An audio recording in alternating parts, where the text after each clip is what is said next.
8:8 చదువుకుందామండి. అందులో బైబిల్ ఉన్న వాళ్ళందరూ చదవవలసిందిగా కోరుచున్నాం. మరి యోబుకి ఎన్నో కష్టాలు వచ్చాయంటండి.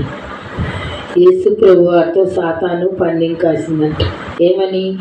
యోబుకి అంత ధనం ఉంది కాబట్టి మిమ్మల్ని పూజిస్తున్నాడు ఆయన, లేకపోతే మిమ్మల్ని నమ్మడు అని. యేసు ప్రభు వారు ఏమన్నారంటే, ఎంత ధనం లేకపోయినా యోబి నీతిమంతుడు, ఈ లోకంలో నీతిమంతుడు అన్నవాడు ఉన్నాడు అంటే అది యోబి ఒక్కడే. యోబి అంత నీతిమంతుడు ఎవరు లేరు అని అంటే సరే అని ఎవరు సాతాను పందెం కాసినప్పుడు యోబుకి అన్నీ పోయినాయి అంటండి. 7 కుమారులు అంటే యోబుకి 7 కుమారులు, 3 కుమార్తెలు, 3000 ఒంటెలు, 5000 ఎడ్డులు, 7000 గొర్రెలు ఆయన సైన్యం. మరి అంత సైన్యాన్ని చూడాలంటే ఎంతమంది పనివారు ఉంటారు? లెక్క పెట్టలేనంత పనివారు. అవన్నీ కూడా పోయాయంట. 7000 గొర్రెలు పోయాయంట, 3000 ఒంటెలు పోయాయంట, 5000 ఎడ్డులు పోయాయంట, 7 కుమారులు చనిపోయారంట, 3 కుమార్తెలు చనిపోయారంట. లాస్ట్కి భార్య కూడా వదిలేసి వెళ్ళిపోయిందంట. వెళ్ళిపోయినప్పుడు యోబు ఏం చేశాడు? ఆయన యేసు ప్రభు వారిని మాత్రం విడవలేదండి.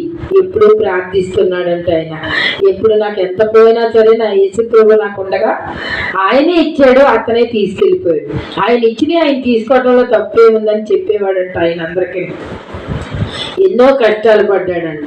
కష్టాలు పడ్డా లాస్ట్కి ఏమైంది? బూడిదలో కూర్చున్నట్టు గజ్జి కూడా వచ్చి దొరద వచ్చేసి చెల్ల పెంకులతో గోక్కుంటున్నాడు. గోక్కున్నా సరే దేవుణ్ణి మాత్రం ఎట్టి మాత్రం నేను వదలను అని ఆయన యేసు ప్రభు వారిని పూజిస్తుంటే భార్య వచ్చేది, ఇంకా నీకున్న ధనమంతా పోయింది, మనకున్న సైన్యం పోయింది, మన బిడ్డలు పోయారు, అయినా సరే యేసు ప్రభు వారిని నువ్వు నమ్మటం మానవా అని అడిగినప్పుడు యేసు ప్రభు వారు ఏమన్నారంటే, మూర్ఖురాలు మాట్లాడినట్టు నువ్వు మాట్లాడకు, యేసు ప్రభు ఇచ్చారు, ఆయనే తీసుకున్నారు. మనము నేను ఇంకా బతికి ఉన్నానంటే అది యేసు ప్రభు ఇచ్చిన, నాకు నా జీవితానికి ఆయన ఇచ్చిన ఒక మోక్షం అది అని చెప్పారంట భార్యతో. భార్య వినకుండా వెళ్ళిపోయింది. అయినా సరే ఆయన ఏం చేశారు? ఆయన వెనక్కి తిరిగి చూడలేదు. ఎందుకంటే యేసు ప్రభుని ఎంతో ఇష్టంగా ఆయన నమ్మాడు కాబట్టి. ఆయన అంత నీతిమంతుడు లేడని బైబిల్ గ్రంథంలో రాయబడి ఉంది. మనం కూడా ఏం చేయాలంటే ఎన్ని కష్టాలు వచ్చినా సరే, మానవులకు కాకపోతే కష్టాలు మానవులకు వస్తాయా? ఎందుకంటే కష్టం వచ్చినా సరే యేసు ప్రభు వారిని మనం నమ్ముకుంటే ఎప్పటికైనా సరే ఆయన కష్టాల్లోంచి మనల్ని విడుదల చేస్తారు. ఆయన తండ్రి మనల్ని ఎంతగానో ప్రేమించి మన కోసం తండ్రి కుమారుణ్ణి మన కోసం పంపించారు. మన కోసం ఆయన ప్రాణాన్ని కూడా పణంగా పెట్టారు. మరి అలాంటప్పుడు మనం చిన్న ప్రార్థన చేయలేమా? మనం ఆదివారం ఒకరోజు ప్రార్థనకు వెళ్ళలేమా? 6 రోజులు మీరు కష్టపడి 7వ రోజు నా మందిరానికి మీరు రాండి అని ఆయన అడిగాడు. ఆయన ప్రార్థన చేయమన్నాడు కానీ మనందు ఆయన ఏమీ ఆశించలేదు. మనందు మన డబ్బులు కానీ ఏది కానీ ఆయన ఆశించలేదు. ఆయన మన బిడ్డలు ఎంతగానో దీవిస్తున్నాడు. మనం చనిపోయే వాళ్ళని కూడా ఆయన బ్రతికిస్తున్నాడు.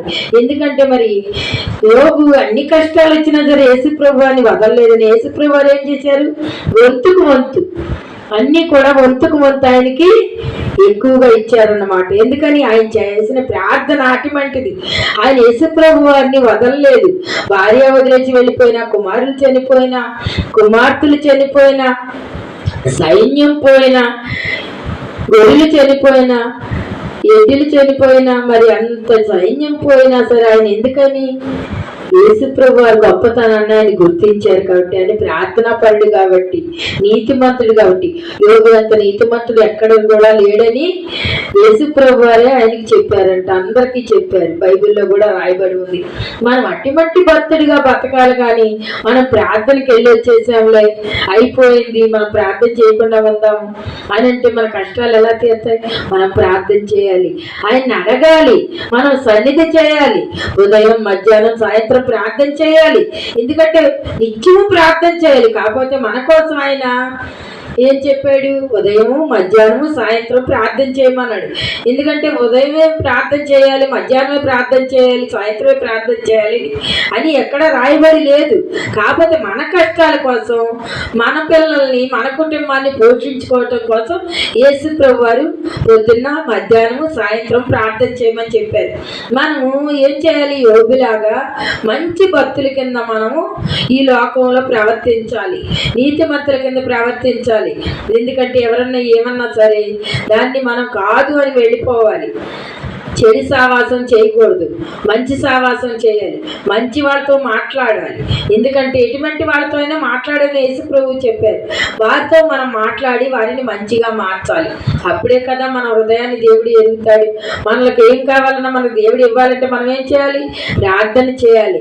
మనకి ఏమన్నా సరే ఎదుటి వాళ్ళకి కూడా సాయం చేయాలి. ఎవరన్నా కష్టాల్లో ఉంటే మనం సాయం చేయాలి. అందుకే కదా మనం ప్రార్థనకి వెళ్ళేది. ప్రార్థనకి వెళ్ళేది దేనికి? మంచి నేర్చుకోవటానికి, చెడుని విడిచిపెట్టడానికి. మనం మంచి నేర్చుకోవాలంటే ఏం చేయాలి? మనం ఇంటికి రాగానే మాస్టర్ గారు చెప్పిన వాక్యం ఎదుటి వాళ్ళకి చెప్పాలి. మనం మాస్టర్ గారు ఏం వాక్యం చెప్పారో అది గుర్తుపెట్టుకొని ఎదుటి వాళ్ళకి ప్రార్థన చేయాలి. మనం ప్రార్థన చేసినప్పుడే కదా మనం సువార్త చేసినట్టు. నిజమైన సువార్త అంటే ఏమిటి? ఎదుటి వాళ్ళకి మేలు చేయటమే నిజమైన సువార్త. ఎదుటి వాళ్ళకి మేలు చేయాలి. ఎవరన్నా ఒంట్లో బాగాలేదంటే మనం వెళ్ళి ప్రార్థన చేయాలి. ఎవరికన్నా లేదు అంటే వారికి సాయం చేయాలి. ఎవరన్నా కష్టాల్లో ఉన్నారంటే వారికి సాయం చేయాలి. ఎవరన్నా ఏమన్నా మనల్ని అడిగారనుకో మనకున్నంతలో వారికి ఇవ్వాలి.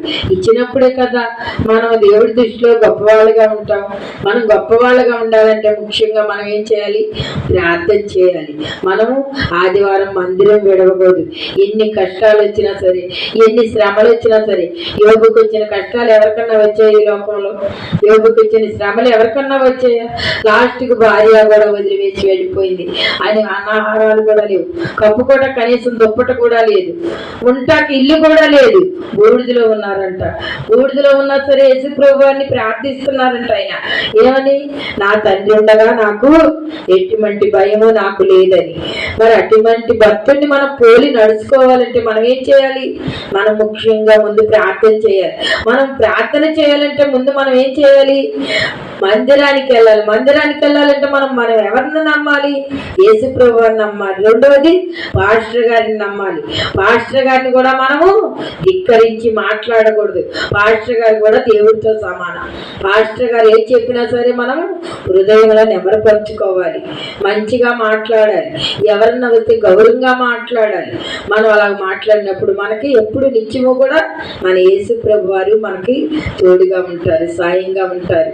మరి ఎన్నో కష్టాలు వచ్చినా సరే ఆయన యోబు వెనక్కి తిరిగి చూడలేదంట, ప్రార్థన చేయటం మానలేదంట. భార్య వచ్చి అడిగినా సరే ఏం చెప్పారు? మూర్ఖురాలు మాట్లాడినట్టు నీవు మాట్లాడకు అని. అలాగనే మనం కూడా మన కుటుంబం కోసం ప్రార్థన చేయాలి, ఎదుటి వాళ్ళ కోసం ప్రార్థన చేయాలి, పక్కింటి వాళ్ళ కోసం ప్రార్థన చేయాలి. ఎవరన్నా కష్టాల్లో ఉంటే వాళ్ళకి సాయం చేయాలి. మనం కూడా యేసు ప్రభు దృష్టిలో గొప్ప వాళ్ళగా శుద్ధీకరించబడాలి. మరి ఈ వాక్యం దేవుడు దీవించును గాక.